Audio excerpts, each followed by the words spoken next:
Namaste. Today we're going to have a tutorial on Bakasana, sometimes called Bakasana, Baka being crane, Kaka being a crow. And what we're going to do is we're actually going to look at it from a multi-dimensional standpoint. So not just crow the way you always envision it or see it done by others. We're also going to break it down in a way that demystifies it a bit and makes it seem accessible to anyone who would like to give it a try. So we're going to work it from a belly up position, a belly down position. We're going to work it from a head down position, and then of course the classic head up and then head up to head down. So let's get this party started. This is a sequence from start to finish, so you can do it along with me. We'll start standing at the back of our mat. So once you get to the back of your mat, we'll bring our feet together, inhale those arms up. Let's interlace our fingers, turn the palms face out, create a little bit of space in our body. So press those hands up, try to rock forward toward the balls of the feet, lifting the heels up, expand the ribs, lift the chest, the chin, maybe even lift the eyes up toward the ceiling. And then we'll drop those heels back down, just bring the hands to heart center, move the feet together if they're not already. We'll inhale those arms out to the sides and up, left palm forward, thumb and fist. Let's catch that wrist and pull over to the right. Little side bending before we do some deep forward bending.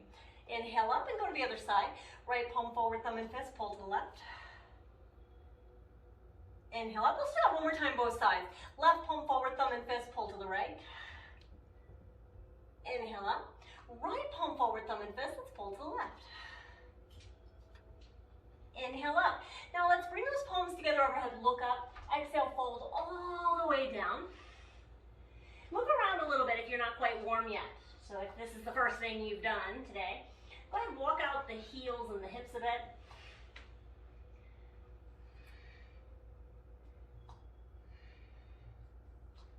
And then we're going to end up walking the hands forward for downward facing dog. Downward facing dog, which is one of the best primer postures you can possibly practice. So we'll look back toward the feet. You want to press those heels back even if they don't touch the ground. You can always walk them up and down a few times first. Then you want to think of drawing the knees back, tipping the pelvis forward. Imagine that your hips are being pulled up and back. So that'll prevent you from collapsing into the shoulders. Take a big breath in and out, one more. Then we're going to lift our left leg up into the air. Now you can always lift your right heel if this is too much too soon on your hamstrings. We're going to bring this left knee into the nose or forehead. Exhale. Inhale up. Let's do that again. Exhale. Inhale up. One more time. Exhale. Hold it there. Now this tucked position is quintessential for the practice of crow. So when I say belly down practice of crow, this is part of it. This is an aspect of it.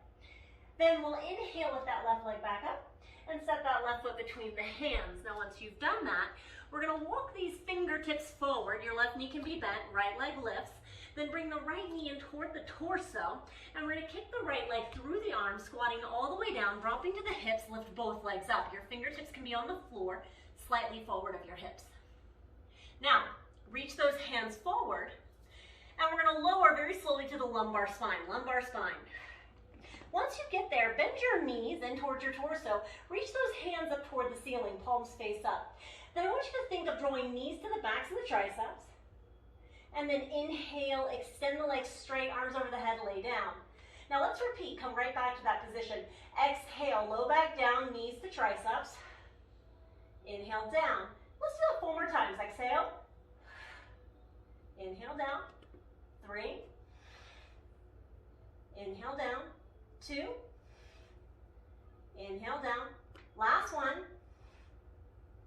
Inhale down, and let's just stay here for a moment. So what you just experienced was crow, but belly up. So you've had this belly down, belly up, and we're going to repeat both of those so you can get a sense, obviously, for the right side with the belly down, but then get a better sense of what we just did.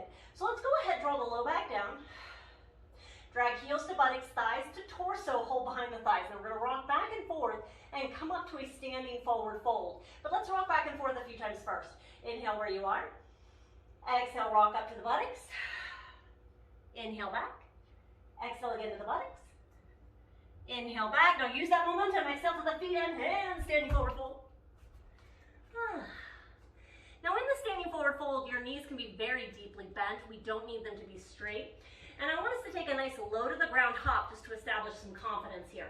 So lean forward into the hands, look forward. And on your next exhale, you're just gonna take the feet back into down dog. Look back at the feet. Lift your right leg up with an inhale. Right leg. Remember, you can always lift your left heel if your hamstrings aren't quite ready. We'll bring the right knee to the nose or forehead, round in. Inhale up. Nice deep tucked position. Do it again. Inhale up. Now last time, bring it in, but you're going to hold it. I want you to really pay attention to that tucked position.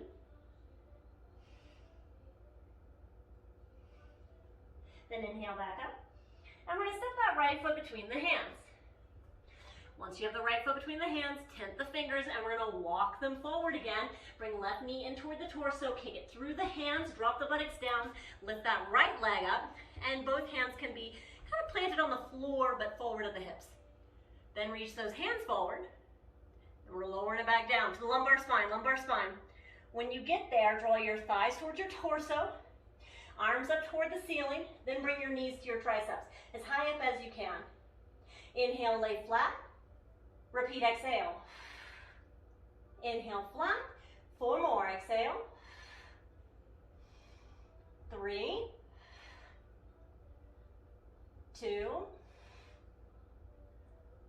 Last one. Now hold it down. Hold it down and just take a big breath in. Big breath out. Then we're going to draw that low back down again. Drag the heels toward the buttocks, thighs toward the torso. Hold behind the thighs. We're going to do the same rocking motion again. So let's rock up to the buttocks. And back. Rock up to the buttocks. And back. Now use that momentum. Exhale to the feet and hands. Standing forward fold. Oh. But now we're exactly where we need to be. We're going to go ahead, drop those hips down. And we're actually going to work on crow. But let's start with the feet on the ground if this is not something familiar to you. If it is familiar to you, then just know you have 2 distinct places you can put your knees. So knees can be brought into the armpits. That's the more crane-like position. It's a little bit harder. Or knees can be brought outside the triceps. You're actually hugging in more than you're pushing forward. So let's choose which of those might work better for us. Again, if it's new to you, knees on the outsides of the arms. You're going to keep your elbows a little more bent. If it's not so new, knees higher up on the arms, and you're going to try to get those arms straight. So lift the heels nice and high. And then we're just going to lean forward. So both feet can start on the ground and stay on the ground. So think of just shifting the weight into the hands. That's the most important part. But then if you want to play with lifting one heel to buttock, and then drop and switch, and drop and switch, and drop and switch, and drop and hold. Let's squat back for a second, give those wrists a little bit of a shake. Now, if you know how to hold it, and you didn't just hold it, I'm going to give you an opportunity, 3 cycles of breath. So not super long, just long enough. So choose your positioning again. Let's try this a second time around. Both feet can stay down, or you can alternate like we just did, or you can hold static. I'll count off the breathing for us.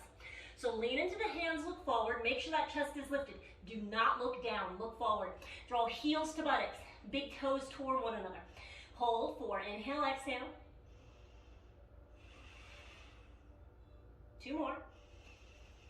Keep squeezing heels to buttocks. 1 more time. And then just drop the feet down.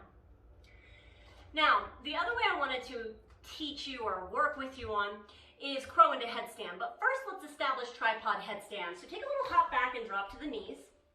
Tripod literally means we've got to have 3 feet or 3 bases of support. You've got your head, it's going to be forward of your hands, and your 2 hands. So let's start by dropping the crown of the head down, forward of your hands. You know your hands are in the right place. If you can see them, number 1, and number 2, if the elbows are over the wrists.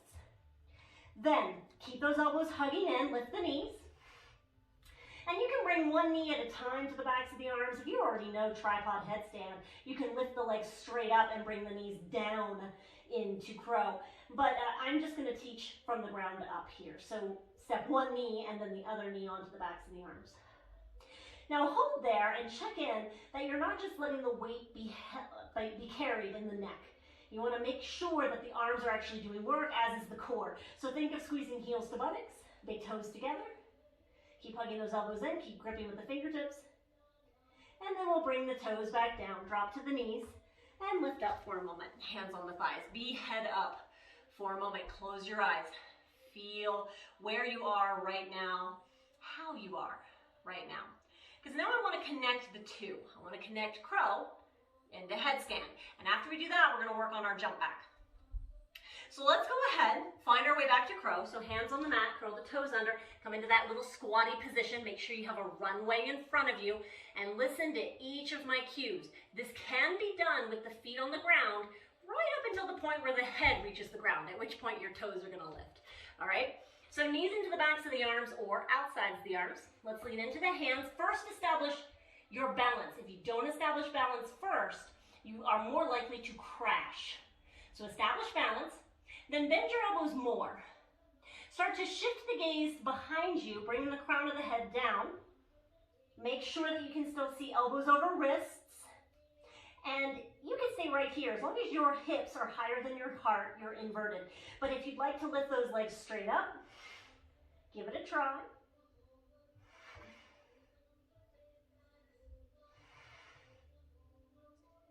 Again, always make sure you're stable before you transition to the next thing. Now, we can bring the knees back into crow. Again, those options are outside the arms or to the backs of the arms. Make sure you're squeezing heels to buttocks, big toes together. Grip with your fingertips. Start rocking toward the nose, and then think of pushing up, and you want to use your core a lot here. So heels to buttocks, big toes together, rounding the spine, looking forward, and then drop the feet. Give those wrists a little bit of a shake. All right, by now, if you're not used to doing a lot of arm balances, your wrists may be tired. So you can open and close the hands, you can pump the forearms, you can shake the wrists. All of these things are very simple methods of releasing any tension you may have in those wrists. Because now I want to work on the jump back. And the most important two things with the jump back, number one, where you look. Where you look is very important, so you're always going to look forward. In crow, you look forward. In jump back, you look forward. The second thing that's going to be important is that you land with bent elbows. So let's give this a try. All right, knees into the backs or outside of the arms. Lean into the hands. Look forward. Remember, feet can stay on the ground right up until you're ready to go. If you want to squeeze heels to buttocks, do so. The best imagery to have in mind is to think of shooting the legs straight back. But if you can imagine up and back, then do that. And if both of those are sounding not so great right now, just drop the toes and take a series of hops back, but landing with bent elbows. All right, give that a try, and then we'll do it again. Find your way to downward facing dog.